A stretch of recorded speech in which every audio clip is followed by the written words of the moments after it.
Mbadde nina poloti kati mbadde mpangisa mu Lusanja. Kuba eri gye twali tusula baatumenya. Kayina kyapa kya wano kya ttaka. Enkyaana ku ttaka ziviiriddeko bangi okusigala mu biwoobe abamu n'okufiirwa obulamu olw'abantu abagufudde omuze okutwala ettaka nga tebayise mu mateeka. Kino kyaviirako gavumenti okusitukiramu okulwanirira abantu bwe bati. Mu kiseera kino Minisita w'ettaka Judith Nabakooba atugambye nti bakagaba ebyapa 8,200 mu bitundu by'eggwanga eby'enjawulo. Mu mambuka ne mu Eastern okola bye tuyita CCOs, customary certificates. Ezo nazo certificates ziraga obwannannyini ku ttaka ly'abantu kwe bazaaliddwa, kwe bakulidde, era nayo tukolagana ne ba leaders oba bakulembeza ab'enjawulo nga tulina ebitongole bino okulaba nti ettaka eryo lipimwa era abantu bangi baganyuddwamu. Nga basimba essira ku bakyala abavubuka n'abaliko obulemu agambye nti wadde nga bakyali abeefula abatawulira gavumenti si yakussa mukono kubaviirako enkyaana. The areas we are looking at as a country, managing illegal evictions, then how to conduct and conclude land reforms. Then we are looking at also how to handle the issue of land frauds and forgeries.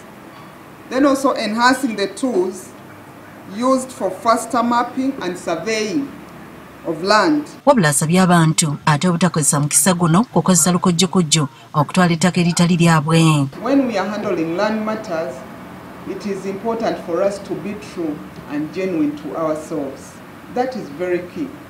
Because we have been to the field and we have seen scenarios where people claim that their land is being taken, but when you go on ground, you realize that somebody left his or her piece of land 10 years ago. Kati okwongera okunogera ebizibu by'ettaka eddagala, gavumenti etegese olukung'aana olugenda okulungula wiiki nnamba kiyite Learning Week. Omugenda okwetaba abantu abakola ku by'ettaka okwetooloola amawanga 40 mu Africa okubaganya ebirowoozo ku nsonga z'ettaka. Wiiki eno egenda kubeera mpanvu era nga tusuubira n'okufuna report ey'okunoonyereza okwakolebwa ebitongole ebyo ku nkozesa y'ettaka ne issues ezize zibaawo ku ttaka mu Africa.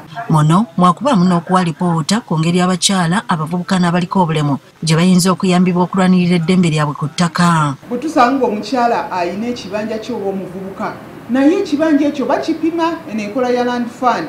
Omukyala n'afuna ekyapa kye n'omuvubuka n'afuna ekyapa kye, omuntu oba alina obulemu oba mukadde kasita bakakasa nti kibanja kye bakimanyi naye n'aba ng'afuna ekyapa. Wano ebibiina ebirwanirira eddembe lya buli muntu ku ttaka we basabidde etteeka ly'ettaka okwongera okuteekebwa mu nkola naddala eri abakyala. We see that there is exclusion that is happening. A number of Ugandans are not able to fully exercise their land rights. This is especially women, people living with disability, young people or youth. Olukung'aana luno lutegekeddwa International Land Coalition, Land Collaborative, CIFOR, ICRAF, RVO, Stroke Land at Scale, National Land Coalition of Uganda, nga bali wamu ne Minisita eby'ettaka nga lwakutandika ng'ennaku z'omwezi 15 June ku Speak Resort ya Munyonyo. Susan Nanyanzi, agafeeyo ku Spark TV.